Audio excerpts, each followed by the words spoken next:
Y aquí comienza Costumbres Argentinas, un programa de costumbres y cultura argentina, con la conducción de Marcela Barrientos, a través de Tinta de Escritores y Radio América.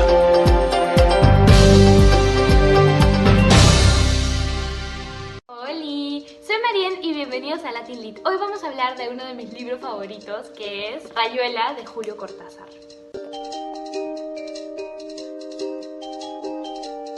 ¿Por dónde empezamos? Voy a mencionar rapidísimo algunos datos relevantes para este análisis, que seguramente ustedes ya conocen porque hay 2 millones de videos en YouTube sobre Rayuela que se centran en estos datos sencillos y no van más allá, y porque seguramente es lo que ustedes ya han encontrado en Wikipedia. Los protagonistas son Horacio Oliveira y La Maga. Bueno, la historia principal de la que todo el mundo habla es la relación entre estos dos personajes. En la primera página de este libro encuentras una nota del autor. Bueno, no en mi primera página porque tengo como todo un estudio preliminar. Pero normalmente en la primera página, a ver, espérate que empieza, divorciando. A ver, un ratito. Encontramos una nota del autor o un tablero de dirección que propone que, además de leer este libro de manera lineal, lo puedes leer como propone Cortázar, siguiendo el orden de estos capítulos. Además, este libro está dividido en 3 partes. La primera parte, que se llama Del lado de allá, se desarrolla en París. La segunda parte se llama Del lado de acá y sucede en Buenos Aires. Y la tercera parte se llama De otros lados, que consta de material aparentemente adicional. Pronto averiguaremos cuál es su verdadera función. Empecemos con el análisis. El primer punto que quiero tocar es el espacio metafísico de la novela, porque aquí podemos centrarnos en el protagonista, Oliveira, y conocerlo mejor. ¿Qué quiero decir con metafísica? Bueno, en este contexto, que trata de consideraciones centrales del mundo filosófico, como el ser, lo absoluto, el mundo, la relación entre el individuo y el mundo, etc. De hecho, Cortázar dijo para una entrevista que su novela se centra en una metafísica bastante simple, pero peligrosa, porque representa un repertorio de preguntas sin respuesta, con un cuestionamiento muy crítico. Entonces tenemos un protagonista pesado que no deja de filosofar y hacerse preguntas sobre el mundo, y anda filosofando sin ser filósofo. Esto también lo aclaró el autor. Por eso es simple pero peligroso, porque podría ser cualquiera de nosotros si nos cuestionáramos acerca del mundo prefabricado en el que vivimos y sobre el cual, por consiguiente, no tenemos ningún control. Tenemos entonces, como les decía, un protagonista que le gusta filosofar. ¿Y qué pasa con su chica? Bueno, veamos esta cita. Hay ríos metafísicos. Ella los nada. Yo los busco, los encuentro, los miro desde el puente. Ella los nada. Así pues, se definen nuestros dos protagonistas. La maga no necesita explicaciones sobre el mundo que la rodea. Ella simplemente va y vive las cuestiones y las deja pasar. Por ello, podemos encontrar mucha literatura secundaria acerca del balance que muestra el contraste de estos dos personajes, como si se trataran del yin y el yang. De hecho, los amigos de Oliveira comentan en el Club de la Serpiente, opinan sobre Maga lo siguiente: no sé cómo era, dijo Ronald, no lo sabremos nunca. De ella conocíamos los efectos en los demás. Éramos un poco sus espejos, o ella nuestro espejo. No se puede explicar. Era tan tonta, dijo Etienne, alabados sean los tontos, etc. Te juro que hablo en serio, que cito en serio. Me irritaba su tontería. Horacio porfiaba que era solamente falta de información. Hay una diferencia bien conocida entre el ignorante y el tonto, y cualquiera lo sabe menos el tonto, por suerte para él. Ahora, respecto a lo metafísico, otras interpretaciones sugieren también que la novela en sí es el viaje espiritual de Oliveira hasta llegar al cielo. ¿Y por qué al cielo? Bueno, porque Rayuela es ese juego mundo, como le decimos en Perú. Entonces la última casilla vendría a ser el cielo. Esta búsqueda espiritual del protagonista llega a su punto clave cuando logra establecer una comunicación exitosa consigo mismo y con los demás. Porque ¿qué pasa? Esta novela también habla mucho de la incomunicación y la soledad. Aunque, bueno, por momentos el mismo Oliveira parece burlarse de estos temas que estaban tan de moda en el París donde estaba viviendo Cortázar, por el existencialismo que estaba en su auge en ese entonces. La incomunicación total, pensó Oliveira. No tanto que estemos solos, ya he sabido y no hay tu tía. Estar solo es en definitiva estar solo dentro de cierto plano, en el que otras soledades podrían como comunicarse con nosotros, si la cosa fuera posible. No sé si ven la contradicción y la relación entre estar solo y comunicarse. Bueno, en fin. Otro aspecto que se puede analizar es el contraste entre París y Buenos Aires, entre el acá y el allá. Perdón, el allá y el acá. Pero bueno, estando en Alemania, para mí París es el acá, ¿no? Aquí quiero hablar un poco del juego de Rayuela con el lector y de la antinovela, que es otra palabra con la que los críticos han catalogado este libro. Pero a Cortázar eso no le ha gustado. Él dice que su novela es más una contranovela que una antinovela. ¿Qué hace una antinovela? Pues establece sus propias convenciones. ¿Es esto lo que hace Rayuela? No. Rayuela deja que cada lector establezca esas convenciones o las que les parezcan. El lector lee este libro como quiera y establece sus propias conclusiones respecto a la novela. A ver, bueno, algo que mucha gente repite es lo que les dije sobre el tablero de dirección, que se puede leer solamente de dos formas, en el orden que propone Cortázar o en el orden lineal. Pero lo cierto es que también se puede leer cada capítulo de manera independiente o en grupo o incluso, bueno, eso, ¿no? De manera individual. De hecho, cuando les enseñé esta novela a mis alumnos, primero hicimos un juego, un ejercicio en que cogíamos diferentes imágenes y dependiendo del orden en que poníamos las imágenes, aparecía una historia. Esto me sirvió para presentarles Rayuela, que es precisamente eso. Los capítulos se pueden leer en el orden que el lector quiera y el lector luego puede sacar sus propias conclusiones acerca de la novela. Así que sí, yo concuerdo con Cortázar. No es que establezca sus propias convenciones, es que deja que el lector las establezca. De hecho, no te establece nada, es como libertad total. Es una contranovela que incita a saltar casilleros, así como los casilleros del juego de Rayuela, y así poder divertirte como lector. Hay cierta interacción. Y antes de que se me olvide, el jazz. Incluyen muchas canciones, tanto así que ya mucha gente ha creado listas en Spotify que se llaman Jazzuela, incluyendo las canciones que se mencionan en la novela. Bueno, este libro no solamente menciona canciones, sino que está plagado de referencias artísticas, no solo de música, también pinturas, libros, tiene un montón de frases en francés también, algunas en latín, pero no nos distraigamos, el jazz. Además de ser un tema, muchos estudios consideran el jazz incluso como un personaje, por cómo influye en la obra y se hace presente. Además, el jazz marca todo el ambiente. Ossip se ve hablándose con la maga entre el humo y el jazz. Establece el ambiente automáticamente. Además, el jazz es, como muchos se enteraron en La La Land, conflictivo, va contra la corriente, explora, experimenta, rompe convenciones. Esto es precisamente lo que Rayuela representa para la literatura de su época. Y aquí tocamos otro tema de análisis que no puede quedarse afuera: Morelli, un escritor de todos los lados. La tercera parte de Rayuela, ¿se acuerdan que les dije? Primera parte del lado de allá, segunda parte del lado de acá y tercera parte de otros lados. La tercera parte de Rayuela, que incluye todo este material adicional, aparentemente extra, hace muchas referencias a Morelli, que es un escritor ficticio inventado por Cortázar. Pero miren, voy a dejar que ustedes solitos se den cuenta. Les leo este fragmento. ¿Para qué sirve un escritor si no para destruir la literatura? Y nosotros, que no queremos ser lectores hembra, ¿para qué servimos si no para ayudar en lo posible a esa destrucción? Morelli es un artista que tiene una idea especial del arte, consistente más que nada en echar abajo las formas usuales, cosa corriente en todo buen artista. Por ejemplo, le revienta la novela Rollo Chino, el libro que se lee de principio a fin como un niño bueno. Sí,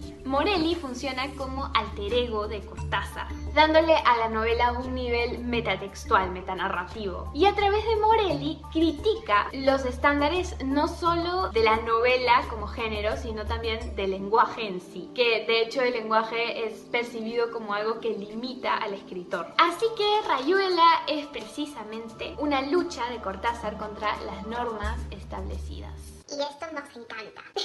Si todavía no has leído Rayuela y me preguntas cómo leer este increíble libro o qué consejos te puedo dar para entenderlo mejor, pues bueno, ten en cuenta que es como emprender un viaje y que nadie en realidad debería imponerte o decirte tienes que leerlo así. Es en realidad tu experiencia como lector, porque esa era la finalidad de Cortázar. Así que decide si lo quieres hacer en orden, si quieres seguir la propuesta de Cortázar, si quieres simplemente cada noche antes de dormir abrir un capítulo al azar y leerlo. Así que mi recomendación es no te dejes intimidar por lo genial que es este libro y simplemente léelo porque va a valer la pena. Todos hablan, por ejemplo, del capítulo 7, que es como un poema, pero mi capítulo favorito personalmente es el capítulo 34, que es 2 capítulos a la vez, porque se intercalan las líneas de 2 historias totalmente diferentes.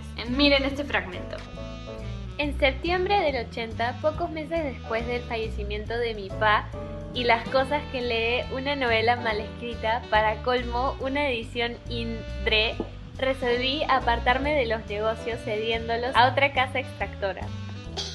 Este capítulo habla justamente de una novela mal escrita y se intercala con reflexiones metafísicas de Oliveira. Me encanta cómo indaga en sus recuerdos y en la complejidad de los misterios de lo cotidiano, que muchas veces parece diáfano y sencillo, así como a la vez intercaladamente se burla de las convenciones del género de las novelas en sí, en una especie de sátira explícita y metanarrativa. Rayuela es un excelente regalo de Navidad. Hay ediciones muy bonitas también. Si todavía estás pensando en qué puedes regalarle a alguien por Navidad, ya sabes, regálale Rayuela, en especial si es una persona adolescente, porque le va a encantar el hecho de tener que ir contra las reglas, pero para los adultos es tan enriquecedor también. Lo bueno de regalar un libro es que si por motivos del coronavirus no pueden pasar Navidad en familia, también lo pueden mandar a la casa de esa persona y va a ser un excelente regalo. Y bueno, ¡feliz Navidad! Espero que este video les haya gustado. Gracias y suscríbanse. Síganme en Instagram si quieren saber acerca de mi maravillosa vida como peruana viviendo en Alemania. Que tengan una linda semana, que todo les vaya bien. Que sea...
Hola, hola, ¿cómo están todos? Espero que muy bien. Vamos a seguir balconeando mujeres en la historia, en la literatura, en el cine. En este caso tenía ganas de hablar de las hermanas Ocampo, de Victoria Ocampo y Silvina Ocampo. Para el caso de Victoria tengo para mostrarles una de las revistas Sur, que ella la crea y empieza a publicar en 1931. Ella nace en 1890. Las hermanas Ocampo eran de una familia adinerada de Buenos Aires y reciben una educación propia del estatus social que ellas tenían, o sea que tienen institutrices británicas que les enseñan francés, inglés, luego español, y era, si se quiere, un privilegio. Estudiaban en su casa. Entonces desde muy chicas ya tenían marcado un destino literario, político y diferente, si se quiere, ¿no? Porque en el caso de Victoria, quien es la hermana mayor, les muestro también acá, a ver, vamos a hacer así. Este libro se los mostré la vez pasada, les dije que seguramente lo iba a volver a usar para ilustrarles, y porque no puedo subir en el video fotos o no sé cómo hacerlo, así que listo, aprovecho estos libros. Tengo los 2 tomos que me los regalaron mis amigas el cumpleaños del año pasado mío, así que bueno, acá justamente, hay un apartado en el cual habla sobre Victoria Ocampo. Y como les mostraba, tenemos acá la revista Sur, que es lo que tengo de ella. En realidad tenía 2 revistas Sur, pero no sé, hay una que no la estoy encontrando en casa, no sé qué pasó. Entonces, bueno, ¿qué pasa? Victoria Ocampo era la mayor de 5 hermanas, Silvina, de quien les voy a leer un cuento, era la menor.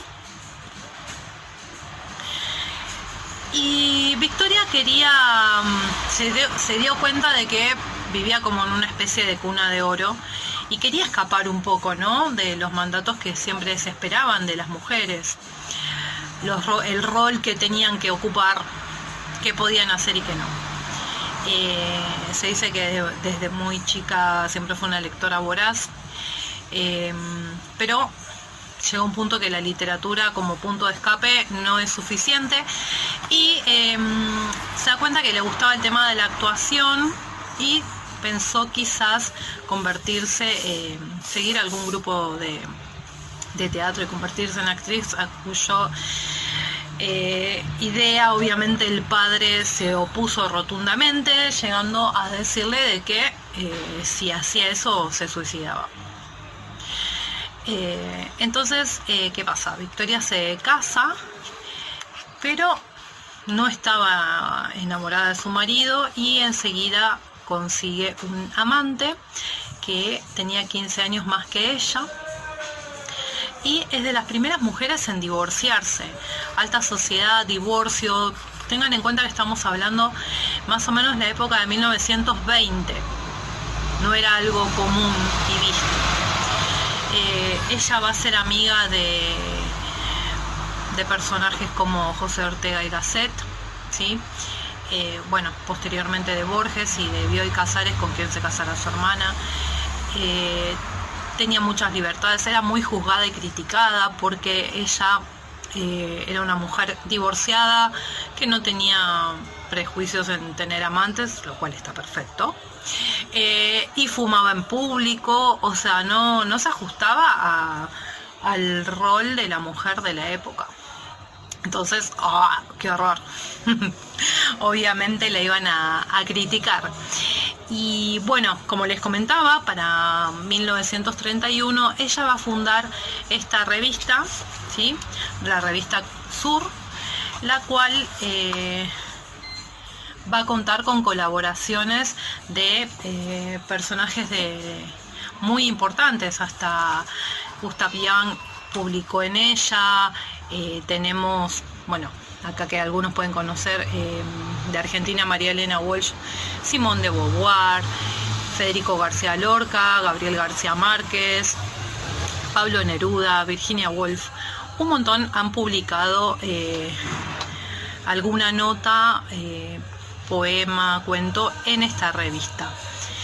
Durante el primer gobierno de Perón ella va a estar presa y va a tener tanta repercusión a nivel internacional que van a presentar varios reclamos estos personajes conocidos, pidiendo y exigiendo su liberación. Ella va a morir en su casa conocida Villa Ocampo, y la revista Sur la termina cerrando porque prácticamente había perdido toda su fortuna en ella. Pero bueno, ella lo hacía con total amor y pasión porque le gustaba poder difundir las ideas y el pensamiento, el libre pensamiento, sin estar condicionada por nadie.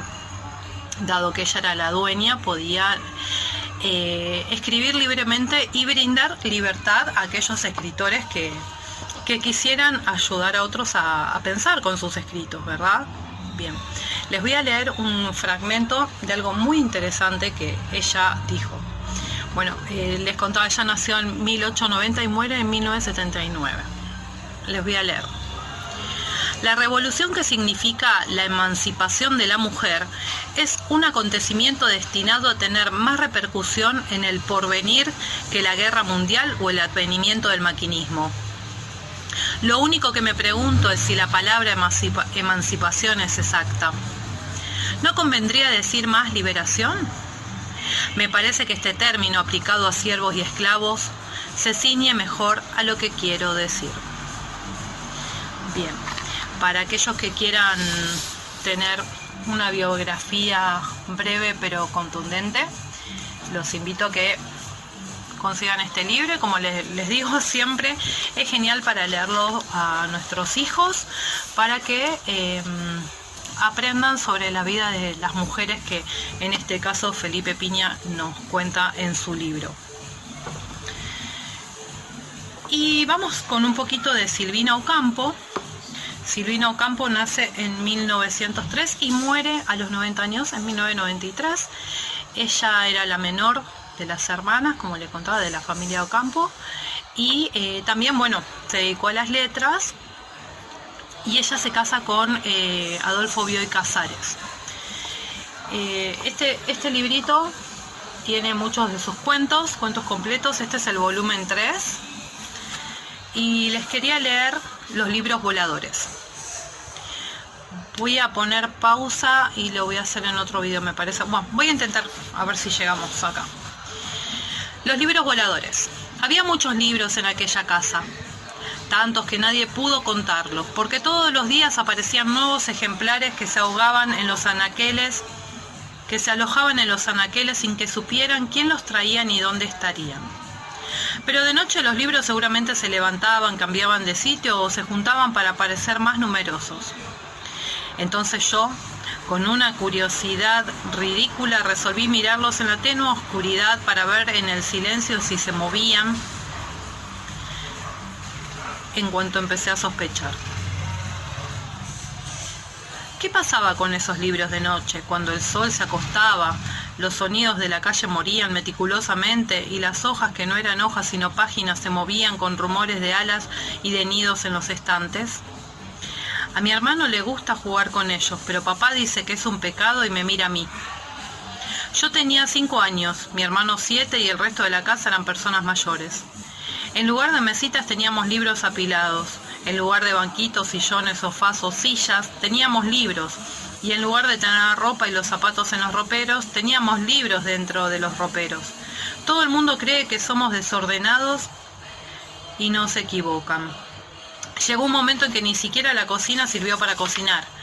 En una mesa de libros pusieron un calentador para hacer distintos platos, aunque ya el gusto por la cocina se había perdido. Me contaron que en una oportunidad unos hombres resolvieron asaltar la casa, viéndola de fuera tan linda, pero no pudieron llegar a la cocina, donde creyeron que sería fácil entrar, ya que en el camino varios libros se habían subido los unos sobre los otros, formando una barricada. No podían imaginar otra manera de asaltar una casa tan impenetrable y se fueron diciendo malas palabras con los más horribles puntapiés que propinaron a cuantos libros encontraron,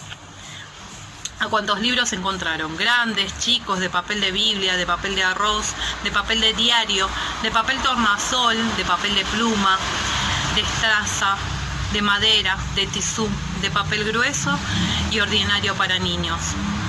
Yo contemplé el desastre cerrando los ojos, pensando qué había retenido de esos libros y tratando de contener las lágrimas que parecían de papel ya secas en las mejillas.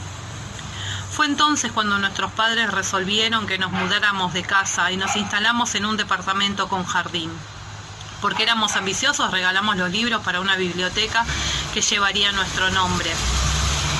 Pero todo era un engaño para entusiasmarnos. Dormí tranquilamente la primera y la segunda noche en la nueva casa. Habían comprado algunos lindos libros, llenos de figuras, un diccionario de 8 volúmenes, muy raro, con árboles y flores y animales de todos los colores y de todas las razas.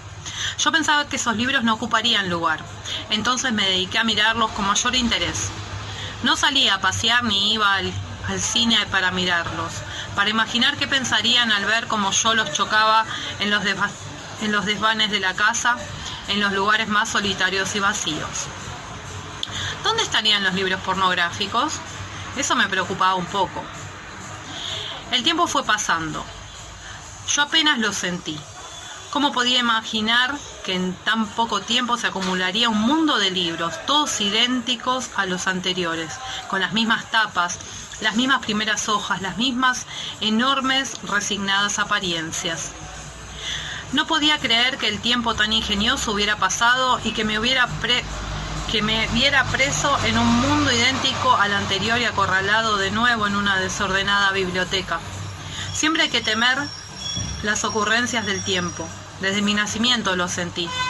Vi plantas, almohadones, lámparas verdes que en la otra casa no había. Vi un cupido de mármol con un sombrero de paja luchando contra el viento, con los pies desnudos, pero los mismos libros grises, azules, colorados, violetas, estaban. Yo no sé qué decir de este milagro. ¿Cómo pasó el tiempo? El tiempo pasa sin hacerse ver, me dijo mi tía. Solo deja líneas en la cara y pelo blanco en la cabeza. Habría que nombrar detectives no solo para los crímenes, sino para muchas otras cosas. Para vigilar a los médicos y a sus enfermos, para vigilar el tiempo y a sus víctimas, para vigilar la vida clandestina de los libros. Ya no sirvo para vigilar el movimiento de cosas tan precisas. ¿Quién dirá que estos libros quieren vivir? A mí me están matando. La vida está en ellos. Parece que vivieran, como si todo fuera a redimirlos. La casa ya tiene muebles hechos con libros. Una repisa, una ensaladera de libros, un reclinatorio de libros, una cama de libros. Ya progresó el mundo, desaparecen los colores. La luz intensa del amanecer no es la misma. Tengo en mis manos un libro. Tiene voces, no tiene letras. Nunca se me ocurrió quedarme en éxtasis oyéndolas. ¿Moriré porque los libros de pronto hablan solo de muertes o de crímenes? A veces escucho las voces de dos libros que se mezclaron. Son voces angélicas. Una es la voz de un narciso, me dijo un amigo que abraza el agua, toda la largura del agua. Era un loco, se enamoraba de sí mismo. Otra, la voz contraria de San Gabriel, que abraza el mundo. Yo creo que podré vivir, pero no sé si es verdad o si será verdad. Lo más incongruente o dramático de todo fue cuando los libros se unieron. Me llamaba la atención la posición que adoptaron algunos. No se separaban. A cualquier hora estaban juntos. Recuerdo que aparecieron unos libros chiquitos, tan chiquitos que eran ilegibles. Estaban Baudelaire, Rimbaud, Racine, Verlaine y algunos pensamientos de Pascal. Inmediatamente imaginé que eran los hijos de nuestros libros, sin descartar la idea de la copulación tan importante. Traté de reunir algún libro y mezclarlo con el que tenía al lado, pero era muy largo de hacer, y además resultaba casi imposible. Sin embargo, traté de olvidar esta idea absurda que se me había ocurrido. ¿Realmente los libros copulaban o se me había ocurrido a mí dentro de todos los argumentos que siempre me perseguían?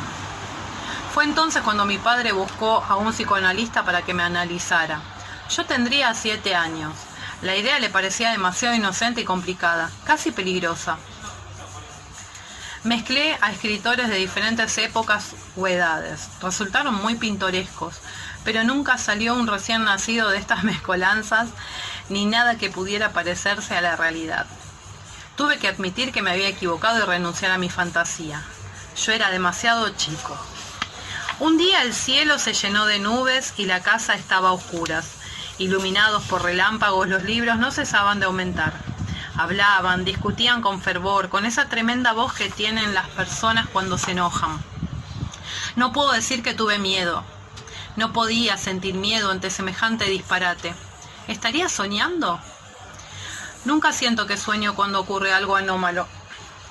Siento que me he vuelto loco o que el mundo ya no es el mismo y me someto a cualquier tipo de resignación o fervor.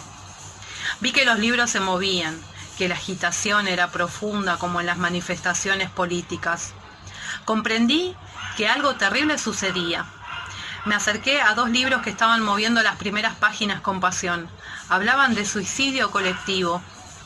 Se acercaban a las ventanas más altas de la casa, sin mirar por dónde avanzaban, tropezaban con las sillas de donde caían libros tras libros y finalmente retomaban sus verdaderas posiciones volviendo a los anaqueles. Entonces, muy entrada ya la noche, empezaron a caer de los balcones los libros, tan infinitos que nadie podía contarlos. Yo trataba de salvarlos en vano. Miles y miles cayeron, grandes y chicos, con tapas gruesas y blandas. Me asomé a mirarlos desde arriba.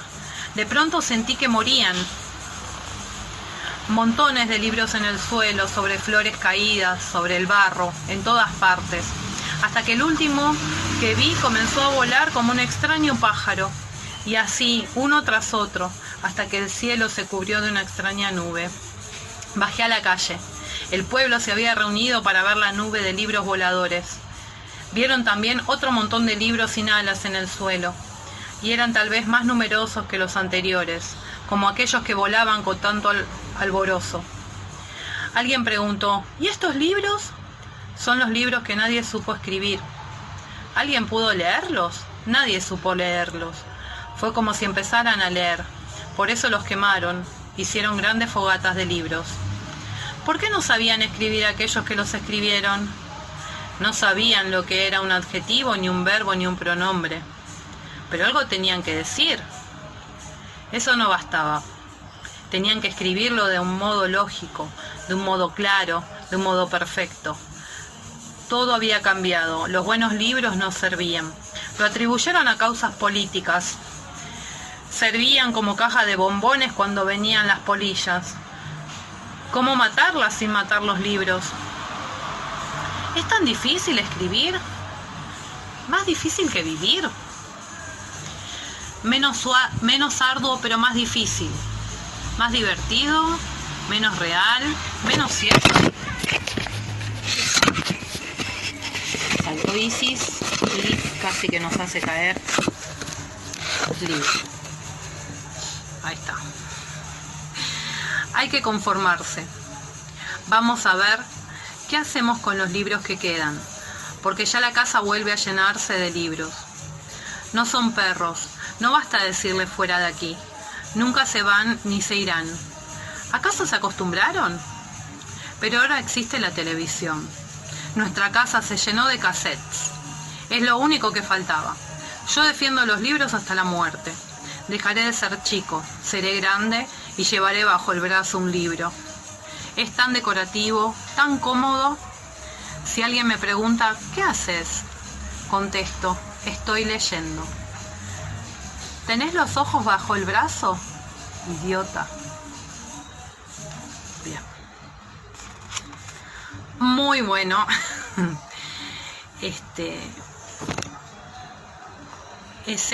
Como les contaba, Silvina Ocampo, Cuentos Completos, editorial MC, volumen 3.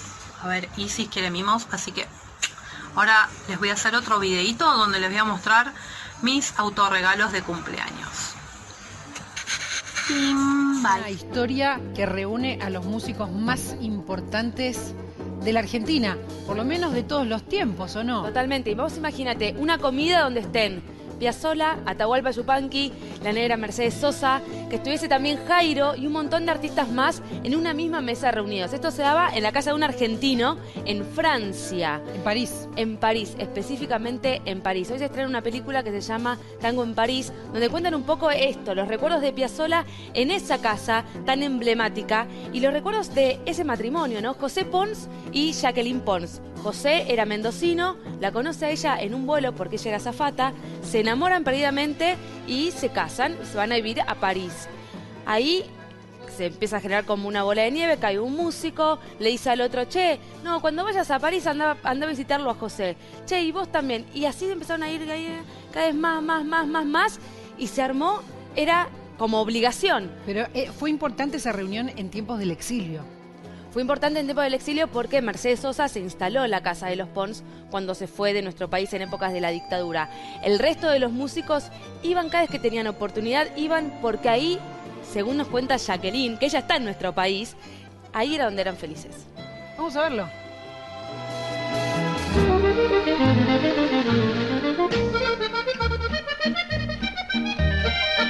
¿Cuántos argentinos pasaron por tu casa? No, pregúntame quién no vino. Me pasaron como, no sé, ¿qué te puedo decir? 2.000. Sí, tengo 2.200 firmas en mi libro de oro, en mis 3 libros de oro. Fueron músicos, bailarines, escritores, pintores, chicos en mochila, la familia, todo. Pero de artista fue una cantidad impresionante.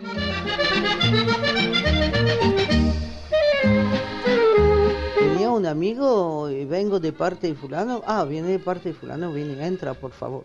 No le preguntábamos si sabían cantar o si tenían guitarra o bandoneón, no. Para José era recibir argentinos, volver a su paraíso perdido.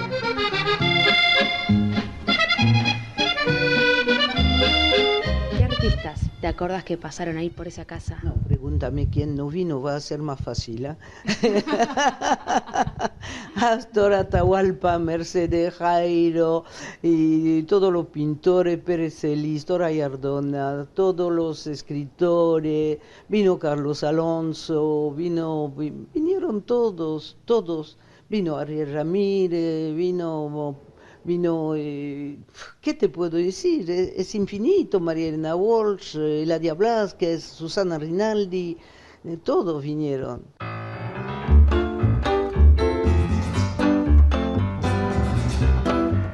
¿Hubo alguna noche que vos recuerdes puntual donde no se hayan coincidido varios de estos artistas que para nosotros son como los artistas más importantes que nos dio el país? Te voy a decir, esto es la foto histórica. Aquí está Astor, Atahualpa, Mercedes y Jairo, para el cumple de mi marido. Eso es una foto, era la primera vez y la última que se conocían muy bien y todo, pero nunca se habían reunido. Y es una foto histórica. Tengo 94 cartas de Astor, tengo cartas postales de Atahualpa, tengo cartas de Mariana Walsh, están clasificadas. Cuando José me invitaba a 10 personas a las 12 de la noche y estaba en la cama y me vestía, me abría la mesa, abría unos frascos de esto, hacía los fideos y a la 1 todo el mundo comía. Y vos feliz, aunque te tendrías que levantar la mano. Feliz, pero feliz, re feliz. Porque eso después duraba hasta las 5 de la mañana, porque ellos se ponían a tocar. Ahí se encerraba todo, absolutamente. Sí. Ahí se vivió todo. Es que por eso ha hecho esa película que se inaugura esta noche, porque es otro Astor. Es un Astor con alegría, con felicidad, sin problemas. Claro, todos teníamos problemas, pero en mi casa era para descargar todos esos problemas, para olvidarlos, para reírnos.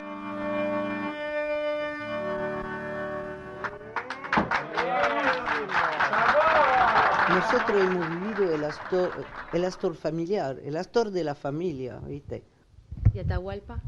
Atahualpa lo mismo vino a hacer, pero con más reserva. Y Atahualpa era más arisco, más difícil, pero después vino a ser el amigazo, más amigo, más maravilloso. ¿Y Mercedes Sosa? Mercedes, sí, Mercedes, gran amiga, y realmente ella fue más difícil porque vino en temporada vino exiliada y sufría mucho, pero como tenía una admiración y un amor total por José Pons, todo pasó bien. Cuando la negra tenía un bajón, había siempre algún pibe que la hacía reír. Tantas veces me mataron, tantas veces me morí, sin embargo estoy aquí resucitando. Podemos decir que Argentina te dio al gran amor de tu vida y también a una cantidad de amigos artistas y un nivel cultural soñado.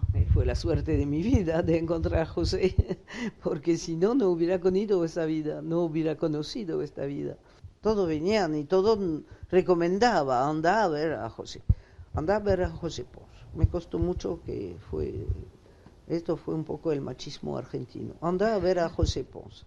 Después todos vinieron a los Pons.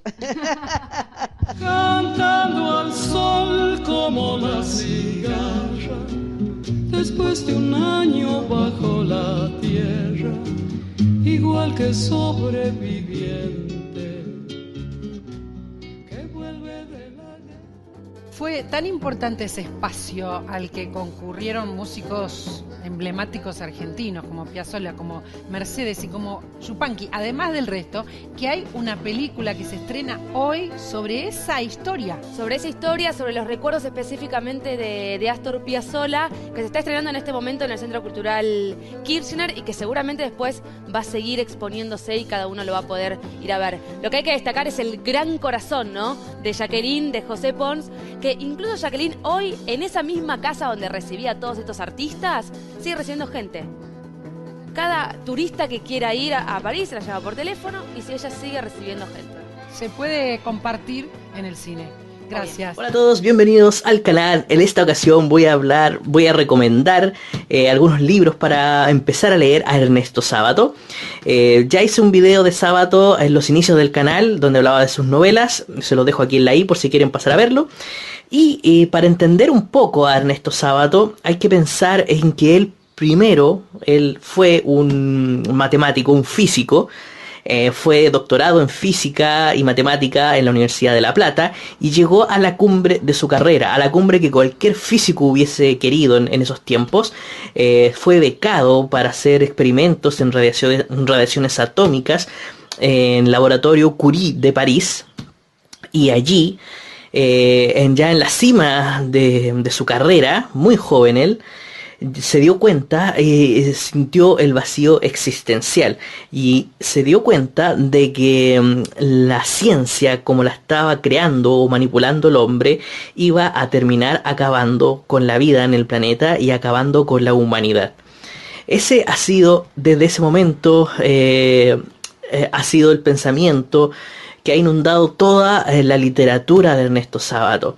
El cómo la ciencia, el cómo el progreso, la técnica va apagando, va haciendo desaparecer lo que nos hace humanos como sociedad, lo que nos hace personas. Sábato en ese momento abandona definitivamente la ciencia. Él con un doctorado y con mucha gente que lo quería, muchos científicos que incluso le pedían que hiciera clases. Estuvo haciendo clases de relatividad en la Universidad Argentina cuando volvió. Entonces él decide finalmente dejar a la ciencia de lado, vende sus libros, los regala, los quema, vende todos los libros de ciencia. Y muchos profesores le preguntaron que por qué estaba haciendo esto, por qué estaba dejando la ciencia de lado. Y él les dijo que él quería ser escritor. En ese momento muchos de ellos, algunos lo habrán apoyado, pero la mayoría se rió de él y le dijeron que un físico jamás podría ser escritor. Entonces Sábato, fiel a sus principios, deja de lado toda la ciencia y se va a un pequeño rancho, como le dicen en Argentina, pero la verdad es que es una casa muy pobre. Se va a una casa sin agua, sin luz, sin servicios básicos, muy conectado con la naturaleza, en medio del campo. Y desde allí empieza a escribir. Y sin nada, con su señora, con su primer hijo, en condiciones muy precarias, deja todo de lado y empieza a reiniciarse. Sábato empieza una transformación que en donde se aleja de la ciencia para acercarse al mundo literario. Pero este Sábato que se acerca al mundo literario no es un Sábato que recién empieza a leer. Él ya era un hombre muy culto, que tenía muchas discusiones filosóficas con grandes pensadores de su tiempo, que se acercó mucho al surrealismo en los momentos en que estuvo en París y que ya tenía una base literaria muy fuerte. Él era un gran y un tremendo lector. sobre todo de literatura rusa y de grandes pensadores de aquellos tiempos. Entonces todo ese background literario que tenía Sábato le sirve para empezar en sus inicios de escritor. Entonces, el primer libro que saca en ese tiempo, cuando está en ese pobre rancho, se llamó Uno y el Universo. Lamentablemente no lo tengo aquí, me ha costado mucho conseguirlo, pero ya lo voy a encontrar. En ese libro, Sábato se nota su transformación, habla un poco de su experiencia con la ciencia y de cómo se fue alejando de ella, y de cómo la ciencia está siendo utilizada sin ética y sin moral por los hombres, y la están usando de una manera sin pensar en cómo puede repercutir en nuestra naturaleza como seres humanos. Entonces, después de ese libro de Uno y el Universo, Sábato publica El Túnel, su primera novela como tal. De hecho, Sábato solamente publica 3 novelas, que es El Túnel, la segunda es Sobre Héroes y Tumbas, y la tercera novela es Abaddon el Exterminador, que aquí lo tengo en 2 tomos. Abaddon el Exterminador. La idea de estas 3 novelas es que son una trilogía. La idea es leerlas en orden. Aquí en El Túnel ya hablé de ella en el otro video, así que lo voy a dejar para... En el otro video ya hablé de estas 3 novelas. El asunto es que son una trilogía, y que Abaddon el Exterminador es la que reúne lo que pasa en estas otras 2, más lo que piensa en sus ensayos.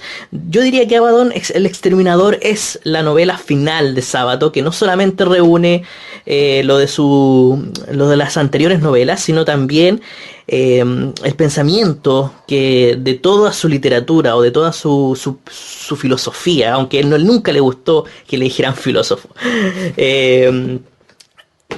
En Sobre Héroes y Tumbas, ya, bueno, hablé un poco de ese libro. Habla un poco sobre episodios de la historia argentina y los trae al presente por medio de algunos personajes de familias oligárquicas que pertenecieron un poco a ese pasado y que están venidas a menos ahora. Entonces transcurre la historia en calles donde sucedieron ciertos hechos en el pasado, y hay personajes y familias antiguas que se relacionan con esta historia, que tienen que ver que principalmente la historia de 2 jóvenes, de Martín y Alejandra, y se va generando entre ellos esa indagación psicológica en el ser humano que tanto le gusta a Sábato. Dentro de este libro hay un personaje que se llama Fernando Vidal Olmos.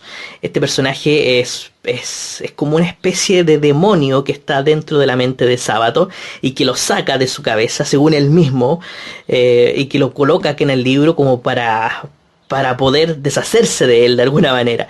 Este personaje, Fernando Vidal Olmos, escribe dentro de esta novela un informe sobre ciegos, y está aquí incluido en la novela. Está incluido en la novela y es como una especie de visión paranoica, pero que tiene mucho que ver con algo que pasa en el túnel.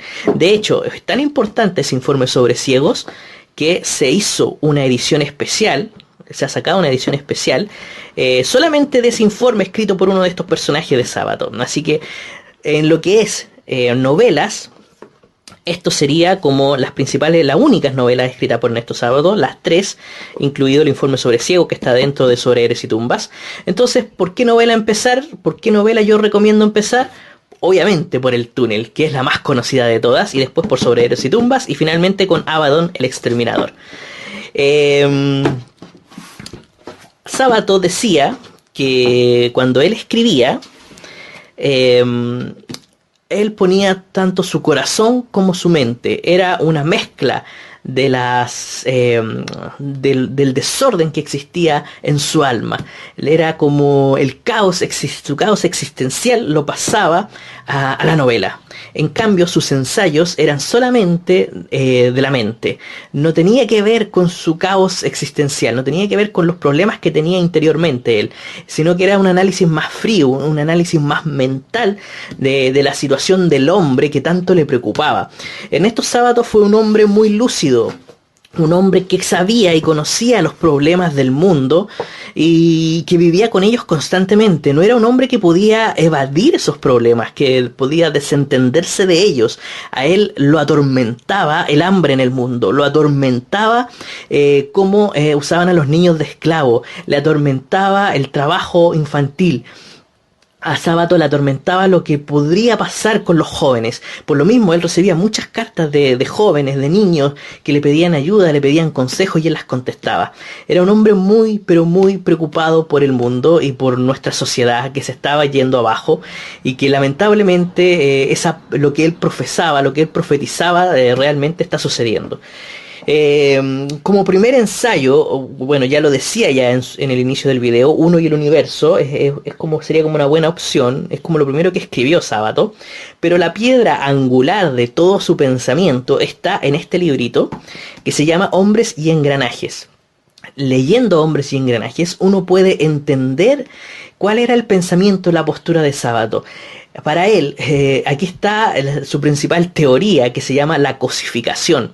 Es que el hombre se está transformando en una cosa. El hombre se está transformando en un engranaje de una gran maquinaria compuesto que ha construido los grandes empresarios, las empresas multinacionales. El hombre está siendo solamente un objeto para un fin, para el conseguir más dinero. El hombre se deshumaniza, el hombre ha perdido todo contacto con los demás y se ha vuelto un hombre individualista. Para Sábato esto tiene que ver mucho con el uso que le ha dado el ser humano a la ciencia, al progreso, a la tecnología, a la idolatrización de la técnica, como le dice él. Para él, este libro habla sobre cómo el hombre ha ido integrando la ciencia, la sociedad, la técnica, desde el Renacimiento hasta nuestros tiempos, o bueno, hasta el tiempo en que Sábato escribe este libro, que creo que es 1948 o 1951.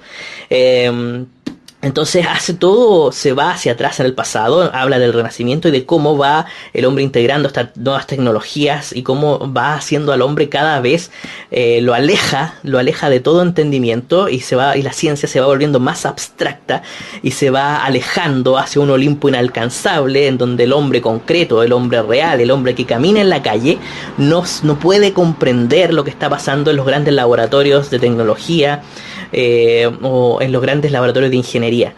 Entonces Sábato nos dice que el hombre se está cosificando y que se está convirtiendo en un engranaje.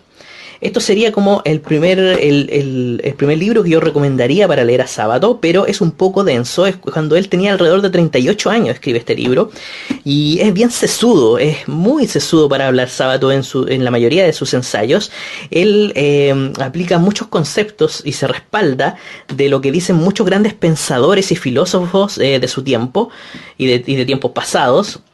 Entonces habla mucho de ellos, de Pascal, de Descartes, de Spinoza, de un montón de genios que él ha leído y los va incorporando en los ensayos. Entonces se hace un ensayo un poco denso, así que esa conceptualización del hombre que se va convirtiendo en cosa, Sábato nos dice que puede salvarse el hombre por dar rienda suelta a su lado irracional y que no todo tiene que ser racional, no todo tiene que ser matemática, no todo tiene que ser números. Entonces nos dice que el arte, el pintar, el escribir, el novelar, el leer, es una manera en que el hombre puede ser irracional y darle rienda suelta a su naturaleza irracional. En El escritor y su fantasma apela a eso, apela a la novela como ente liberador, como que a él mismo le está sucediendo, que a él mismo le está ayudando para terminar su transición de la ciencia hacia la literatura, desde que él se estaba convirtiendo en un engranaje hasta ahora ser un ser humano real, concreto. Entonces en El escritor y su fantasma habla de muchos autores, incluyendo autores de su tiempo, habla de Borges, habla de otros escritores, habla de la literatura rusa. En general habla cómo la literatura puede ayudar al hombre a ser libre. También es bastante denso este libro, El escritor y sus fantasmas. Tiene otros libritos también como Heterodoxia y Apologías y Rechazos. Heterodoxia habla un poco también, vuelve un poco a esos temas del hombre, a la preocupación por el destino del hombre, hacia dónde va nuestra sociedad. Nos habla también de la lingüística, del conocimiento, de la metafísica. Aquí hay un popurrí, yo diría, de muchas cosas desde que nos cuenta Sábato. Al final es un libro que nos habla un poco de todo lo que le preocupa, y siempre en pequeños fragmentos, como por ejemplo aquí Filosofía y Seguridad. Siempre utiliza pequeños fragmentos. También habla sobre lo masculino y lo femenino. Aquí habla, por ejemplo, ven así, pequeños fragmentos así. Algunos están en francés. Grandeza y miseria del hombre, las lenguas hegemónicas. Al final habla un poco de todo. No es su mejor ensayo, pero es bien interesante. También tenemos Apologías y Rechazos, que aquí son como 3 o 4 grandes ensayos que están dentro de este libro. No tienen una línea continua, pero sí hay algunos que valen mucho la pena. Por ejemplo, hay uno que habla de Leonardo da Vinci, que es muy bueno. También hay otro que habla sobre la educación y los problemas que él pensaba que eran muy importantes mejorar en el modelo educativo, y que hoy en día se está viendo de que Sábato tenía razón. En Antes del Fin son unas especies de memorias, recuerdos de Sábato, en donde pone su propio ejemplo para dar a conocer la crisis que está sufriendo el hombre, esa idea de que el hombre está en una crisis constante por culpa de la tecnología, por el mal uso de la técnica. Entonces se pone a él como ejemplo y habla de cosas muy personales. Habla, por ejemplo, de su publicación, de cómo publicó El Túnel. Habla, por ejemplo, de un episodio que tuvo muy triste con su hijo. Habla también de momentos muy puntuales que él vivió en algún momento sentado en un café, cosas que él vio, cosas que él vio caminando. Al final nos pide que resistamos, que hace un pacto entre derrotados, nos lleva a decir, aconseja a los lectores, que generalmente son gente joven, a que no se rindan, a que para poder cambiar esta crisis que está viviendo la humanidad, debemos dejar el individualismo, debemos dejar de pensar en nosotros mismos, y debemos ser más solidarios con los demás, preocuparnos del otro, preocuparnos... Querernos entre todos, es lo que nos dice Sábato. Como último ensayo que recomiendo de Sábato está La Resistencia, que es mi ensayo favorito, y es el que primero recomiendo que lean. Es el último que escribió y el primero que recomiendo que lean, porque es bellísimo. Aunque si Hombre y Engranaje se escribió en 1951, La Resistencia se publicó en el año 2000. Después de casi 50 años, Sábato nos dice de que nada ha cambiado, de que todo lo que él venía diciendo en este libro se ha cumplido, que ya nada lo puede detener, que ya está hecho, de que no hay cómo retroceder, no hay cómo escapar a este destino inevitable al que ha llegado la humanidad por culpa del abuso de la tecnología, por culpa del abuso del poder. Entonces Sábato hace como una reflexión final en que nos dice que tenemos que resistir, que tenemos que preocuparnos de las cosas pequeñas, de la naturaleza, de vivir esos momentos pequeños, de caminar entre los árboles, de sentarse a una mesa con tus seres queridos, a ser feliz con esos pequeños detalles, a no dejar que ese último pequeño trozo de humanidad que nos queda se evapore. Nos llama a resistir. Resistan, muchachos, dice Sábato, resistan. No dejen que el mundo los coma, no dejen que el mundo termine de acabar con su humanidad. Así que les dejo estas recomendaciones de Ernesto Sábato para todo aquel que quiera despertar y volver a la lucidez de un mundo que está desesperado. Si buscan a Sábato en YouTube, van a poder encontrar una entrevista a fondo que es pero preciosa, en donde se puede ver cómo Sábato dice todo lo que está escrito en sus libros, lo dice ahí a un entrevistador español que se llama, de apellido Soler, en el año 77, y es muy bueno, así que les recomiendo esa entrevista a fondo. Ok, fue súper largo el video, pero creo que hablé un poquito de todo, de sus libros de Sábato, así que nos vemos en otro video. Adiós.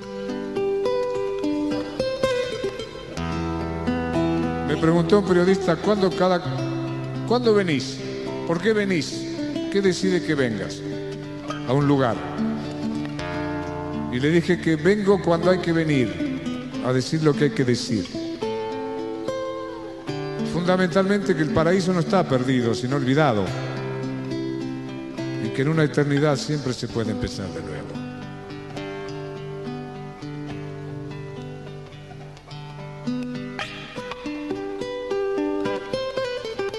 Por eso te dicen, ya es tarde, ya tengo 60 años. Einstein a los 60 empezó a estudiar griego antiguo. Yo le releí a Borges hasta los 85 para que corrigiera. Moisés, 80 años, dirigía el Éxodo. ¿Cómo que no puedes empezar? Digo cada mañana, este es un nuevo día para empezar de nuevo, para buscar al ángel que me crece los sueños, para cantar, para reír, para volver a ser feliz, para cantar, para reír, para volver a ser feliz.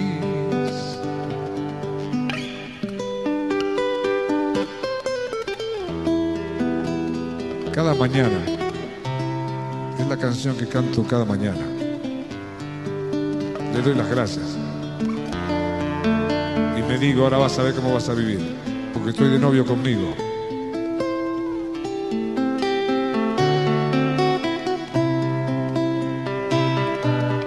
Le prometo, en este nuevo día yo dejaré el espejo y trataré de ser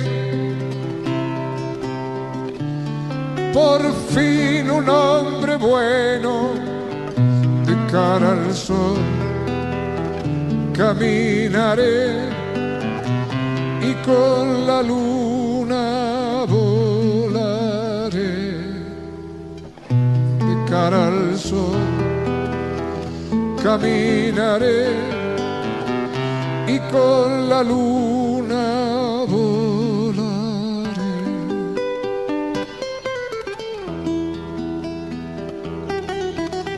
Esto no es tan loco porque Jesús caminó sobre las aguas, curó con la palabra y nos dijo, cosas más grandes verán, cosas más grandes harán. Por eso, en una eternidad, porque el tiempo es una invención humana, siempre se puede empezar de nuevo. Ahora mismo le podés decir basta a la mujer que ya no te gusta. Vos que estás ahí. 6.000 millones de seres humanos y estás con la que ya no te gusta. Ahora mismo le podés decir basta al hombre que ya no amas. No viniste a sufrir ni a aguantar. Ahora mismo le podés decir basta al trabajo que odias. El que trabaja en lo que no ama, aunque lo haga todo el día, es un desocupado. Se está traicionando. El pan que lleva a la casa es pan envenenado, pan robado. Por eso les va mal hasta cuando les va bien. Ahora mismo le podés decir basta a las cosas que te encadenan a la tarjeta de crédito. Estás encadenado a una tarjeta. Ahora mismo le podés decir basta a los noticieros que te envenenan desde la mañana. Imagínate qué diferencia que en lugar de leer el periódico lleno de sangre cada mañana leyeras el Eclesiastés de Salomón, las Confesiones de San Agustín, la poesía de Almafuerte, el Tao Te Ching del Lao Tse. Ahora mismo le podés decir basta a los que quieren dirigir tu vida y al miedo que heredaste. El miedo que heredaste, porque la vida es aquí y ahora mismo.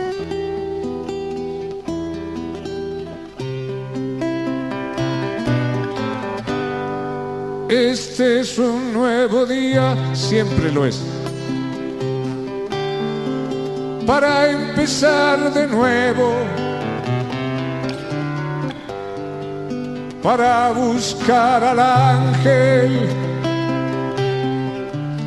que nos crece los sueños, para cantar, para reír, para volver a ser feliz, para cantar, para reír, para volver a ser feliz.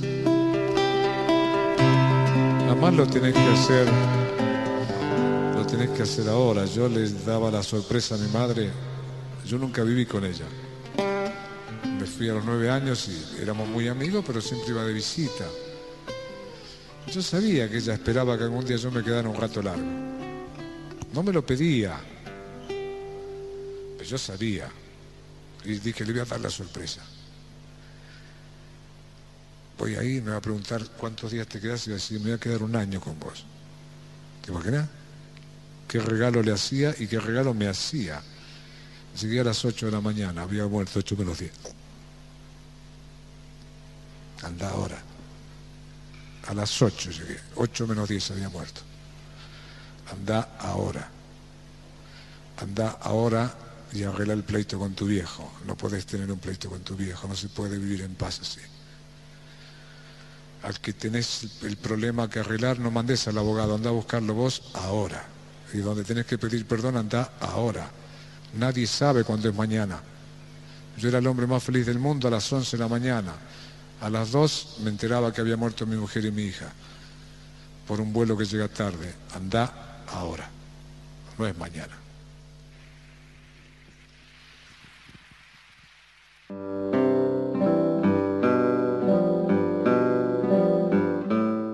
Audiolibros Jorge Estupiñán presenta La intrusa, de Jorge Luis Borges. Dicen, lo cual es improbable, que la historia fue referida por Eduardo, el menor de los Nelson, en el velorio de Cristián, el mayor, que falleció de muerte natural hacia 1890 y tantos en el partido de Morón. Lo cierto es que alguien la oyó de alguien en el decurso de esa larga noche perdida entre mate y mate, y la repitió a Santiago Dabove, por quien la supe. Años después volvieron a contármela en Turdera, donde había acontecido. La segunda versión, algo más prolija, confirmaba en suma la de Santiago, con las pequeñas variaciones y divergencias que son del caso. La escribo ahora porque en ella se cifra, si no me engaño, un breve y trágico cristal de la índole de los orilleros antiguos. Lo haré con probidad, pero ya preveo que cederé a la tentación literaria de acentuar o agregar algún pormenor. En Turdera los llamaban los Nielsen. El párroco me dijo que su predecesor recordaba, no sin sorpresa, haber visto en la casa de esa gente una gastada Biblia de tapas negras, con caracteres góticos. En las últimas páginas entrevió nombres y fechas manuscritas. Era el único libro que había en la casa. La azarosa crónica de los Nielsen, perdida como todo se perderá. El caserón, que ya no existe, era de ladrillo sin revocar. Desde el zaguán se divisaban un patio de baldosa colorada y otro de tierra. Pocos, por lo demás, entraron ahí. Los Nielsen defendían su soledad. En las habitaciones desmanteladas dormían en catres. Sus lujos eran el caballo, el apero, la daga de hojas corta, el atuendo rumboso de los sábados y el alcohol pendenciero. Sé que eran altos, de melena rojiza. Dinamarca o Irlanda, de las que nunca oirían hablar, andaban por la sangre de esos dos criollos. El barrio les temía a los colorados. No es imposible que debieran alguna muerte. Hombro a hombro pelearon una vez con la policía. Se dice que el menor tuvo un altercado con Juan Iberra, en el que no llevó la peor parte, lo cual, según los entendidos, es mucho. Fueron troperos, cuarteadores, cuatreros y alguna vez tahúres. Tenían fama de ávaros, salvo cuando la bebida y el juego los volvían generosos. De sus deudos nada se sabe y ni de dónde vinieron. Eran dueños de una carreta y una yunta de bueyes. Físicamente diferían del compadraje que dio su apodo forajido a la Costa Brava. Esto y lo que ignoramos ayuda a comprender lo unidos que fueron. Malquistarse con uno era contar con dos enemigos.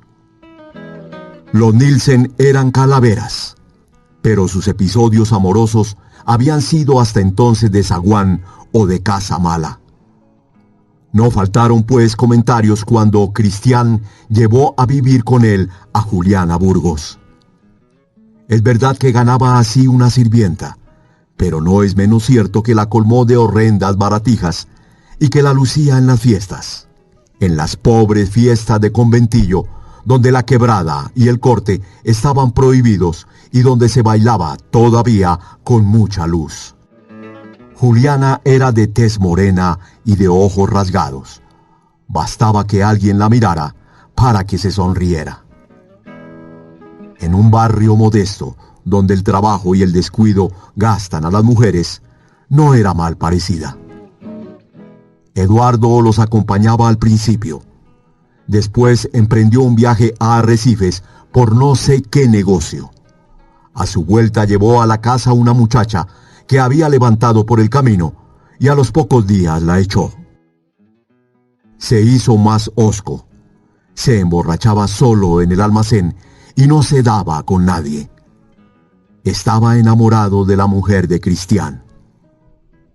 El barrio, que tal vez lo supo antes que él, previó con alevosa alegría la rivalidad latente de los hermanos.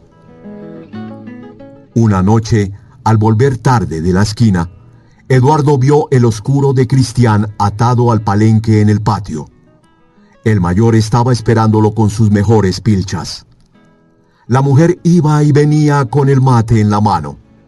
Cristián le dijo a Eduardo: «Yo me voy a una farra en lo de Farías. Ahí la tenés a la Juliana. Si la querés, usala». El tono era entre mandón y cordial. Eduardo se quedó un tiempo mirándolo. No sabía qué hacer. Cristián se levantó, se despidió de Eduardo, no de Juliana, que era una cosa, montó a caballo y se fue al trote sin apuro. Desde aquella noche la compartieron. Nadie sabrá los pormenores de esa sórdida unión que ultrajaba las decencias del arrabal. El arreglo anduvo bien por unas semanas, pero no podía durar. Entre ellos, los hermanos no pronunciaban el nombre de Juliana, ni siquiera para llamarla, pero buscaban y encontraban razones para no estar de acuerdo. Discutían la venta de unos cueros, pero lo que discutían era otra cosa. Cristián solía alzar la voz y Eduardo callaba. Sin saberlo, estaban celándose. En el duro suburbio, un hombre no decía, ni se decía, que una mujer pudiera importarle más allá del deseo y la posesión, pero los dos estaban enamorados. Esto, de algún modo, los humillaba. Una tarde, en la plaza de Lomas, Eduardo se cruzó con Juan Iberra, que lo felicitó por ese primor que se había agenciado. Fue entonces, creo, que Eduardo lo injurió. Nadie delante de él iba a hacer burla de Cristián. La mujer atendía a los dos con sumisión bestial, pero no podía ocultar alguna preferencia por el menor, que no había rechazado la participación, pero que no la había dispuesto. Un día, Le mandaron a la Juliana que sacara 2 sillas al primer patio y que no apareciera por ahí porque tenían que hablar. Ella esperaba un diálogo largo y se acostó a dormir la siesta, pero al rato la recordaron. Le hicieron llenar una bolsa con todo lo que tenía, sin olvidar el rosario de vidrio y la crucecita que le había dejado su madre. Sin explicarle nada, la subieron a la carreta y emprendieron un silencioso y tedioso viaje. Había llovido. Los caminos estaban muy pesados y serían las 11 de la noche cuando llegaron a Morón. Ahí la vendieron a la patrona del prostíbulo. El trato ya estaba hecho. Cristián cobró la suma y la dividió después con el otro. En Turdera, los Nielsen, perdidos hasta entonces en la mañana, que también era una rutina, de aquel monstruoso amor, quisieron reanudar su antigua vida de hombres entre hombres. Volvieron a las trucadas, al reñidero, a las juergas casuales. ¿Acaso alguna vez se creyeron salvados, pero solían incurrir cada cual por su lado en injustificadas o harto justificadas ausencias? Poco antes de fin de año, el menor dijo que tenía que hacer en la capital. Cristián se fue a Morón. En el palenque de la casa que sabemos, reconoció al overo de Eduardo. Entró. Adentro estaba el otro esperando turno. Parece que Cristián le dijo: de seguir así, los vamos a cansar a los pingos. Más vale que la tengamos a mano. Habló con la patrona, sacó unas monedas del tirador y se la llevaron. La Juliana iba con Cristián. Eduardo espoleó al overo para no verlos. Volvieron a lo que ya se ha dicho. La infame solución había fracasado. Los dos habían cedido a la tentación de hacer trampa. Caín andaba por ahí, pero el cariño entre los Nielsen era muy grande. Quién sabe qué rigores y qué peligros habían compartido, y prefirieron desahogar su exasperación con ajenos, con un desconocido, con los perros, con la Juliana que habían traído la discordia. El mes de marzo estaba por concluir y el calor no cejaba. Un domingo, los domingos la gente suele recogerse temprano. Eduardo, que volvía del almacén, vio que Cristián uncía a los bueyes. Cristián le dijo: vení, tenemos que dejar unos cueros en lo del Pardo. Ya los cargué. Aprovechemos la fresca. El comercio del Pardo quedaba, creo, más al sur. Tomaron por el camino de las tropas, después por un desvío. El campo iba agrandándose con la noche. Orillaron un pajonal. Cristián tiró el cigarro que había encendido y dijo sin apuro: a trabajar, hermano. Después nos ayudarán los caranchos. Hoy la maté. Que se quede aquí con sus pilchas. Ya no hará más perjuicios. Se abrazaron casi llorando. Ahora los ataba otro círculo. La mujer tristemente sacrificada y la obligación de olvidar. Johann Sebastian Mastropiero dedicó su divertimento matemático al teorema de Tales.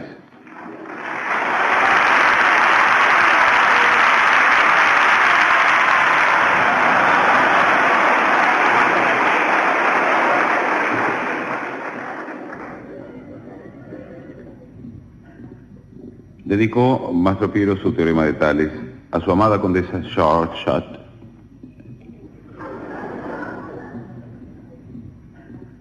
En una carta en la que le dice: querida condesa, nuestro amor se rige por el teorema de Tales.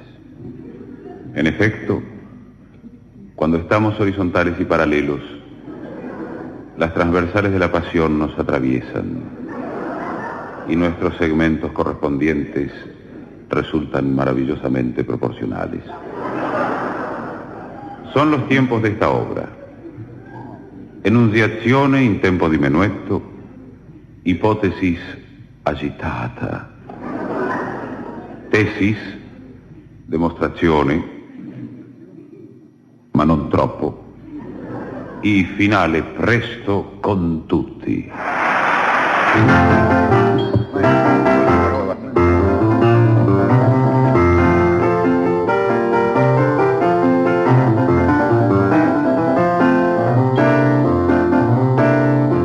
Si tres o más paralelas, Si tres o más paralelas, si tres o más paralelas, si tres o más paralelas, son cortadas por dos transversales, son cortadas por dos transversales.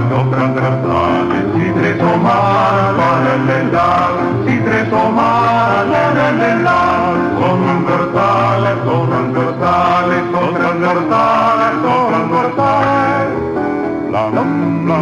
los segmentos de una de estas, los segmentos cualesquiera, los segmentos de una de estas son proporcionales A los dos segmentos correspondientes de la otra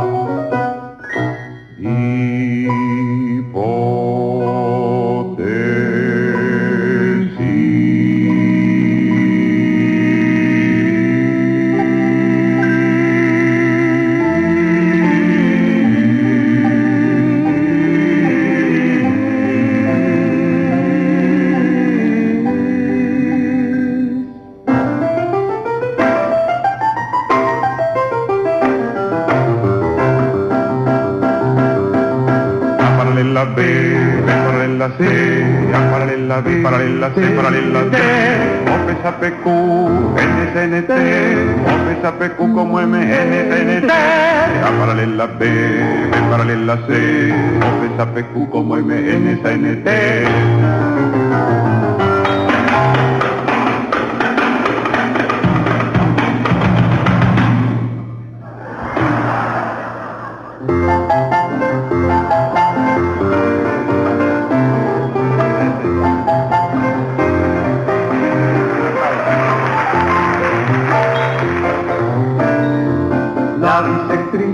yo trataré y a cuatro planos intersectaré. Una igualdad yo encontraré. O B más PQ es igual a ST.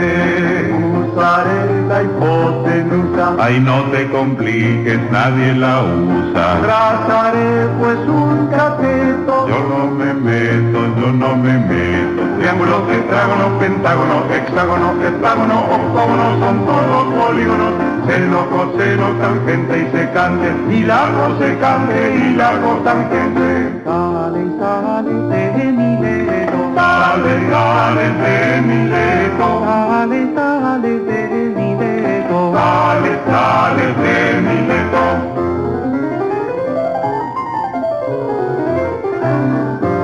¿Qué es lo que queríamos demostrar? ¿Qué es lo que queríamos demostrar?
Para nosotros todo es muy normal. De nuestro amor muy pocas cosas hay que hablar, muy poco que decir, tanto por recordar, muy poco por vivir, tan solo hay que esperar. Las tardes son de cine, caramelos y pasear, ver los aviones en Aeroparque despegar. A ella le gusta que le compre alguna flor, de cuando en cuando ver cómo se pone el sol. Y hoy somos dos viejos amantes que seguimos adelante,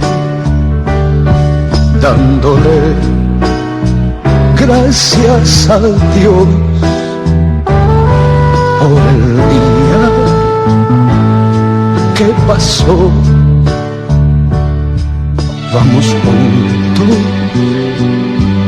por la vida, corazón a corazón. Se nos gastó la noche alucada de champán,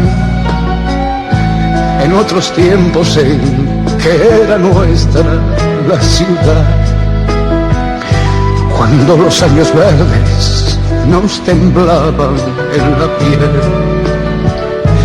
y me sentí colmado cuando la hice mi mujer. En nuestro haber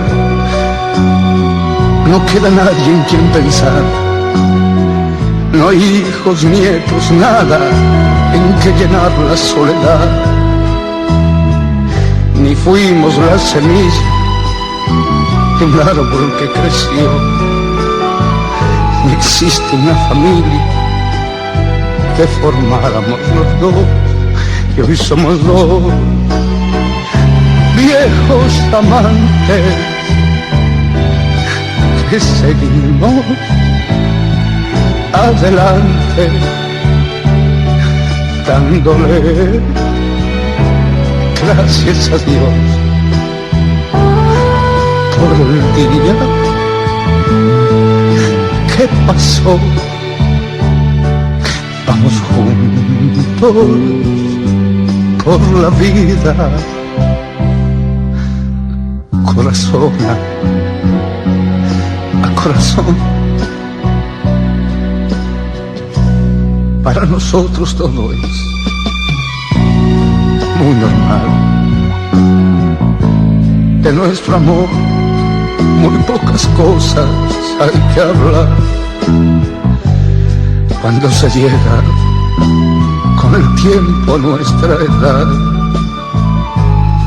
todo es natural, todo es natural. Porque ella tiene 60 años y yo algunos más.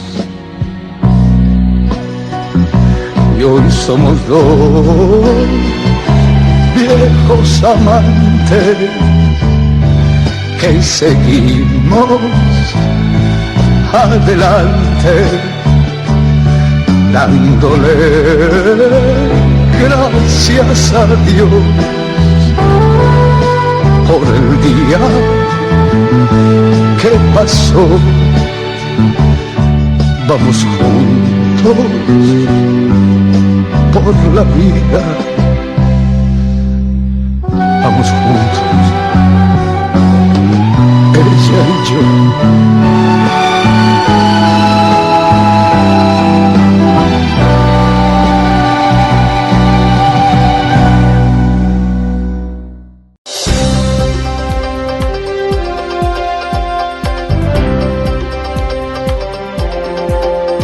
Y hasta aquí llegó Costumbres Argentinas, un programa sobre costumbres y cultura argentina. con la conducción de Marcela Barrientos. Nos encontraremos contigo muy pronto.